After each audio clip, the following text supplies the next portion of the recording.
Ladies and gentlemen, this is the 74th Miss Universe competition. This is Nell 2204 and don't forget to like and subscribe. Magandang araw Pilipinas and good day pageant lovers. Another update and good news mula sa isang isla ng karisma at kagandahan. Ang Puerto Rico ay opisyal nang napakoronahan ang bagong reyna. Noong August 14, 2025 ay itinanghal si Zashley Nicole Alicea, isang model and professional dancer na kumakatawan sa munisipalidad ng Dorado bilang Miss Universe Puerto Rico 2025. Taglay niya ang kakaibang kombinasyon ng ganda, talento at stage presence na siguradong magdadala ng malaking laban sa Miss Universe 2025 sa Thailand ngayong Nobyembre.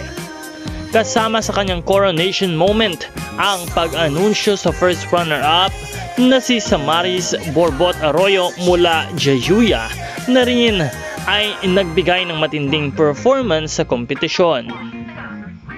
Ang pagkapanalo ni Zashley Nicole ay nagbigay ng bagong pag-asa at excitement sa mga fans ng Puerto Rico sa Miss Universe stage.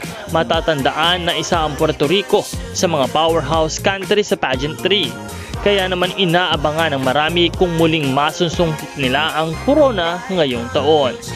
Congratulations to the new queen, Zashley Nicole Alicea, and buena suerte sa nalalapit na laban sa Bangkok, Thailand.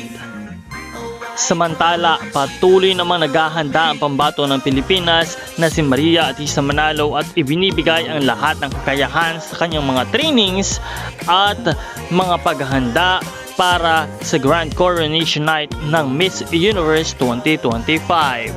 Isang kaabang-abang na mga pangyayari ito sa taong ito.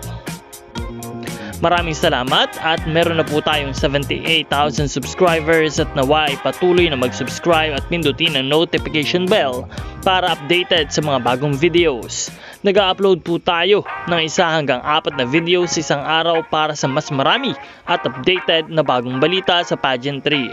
Maraming pong salamat and this is Nell2204, ang inyong pageant vlogger host.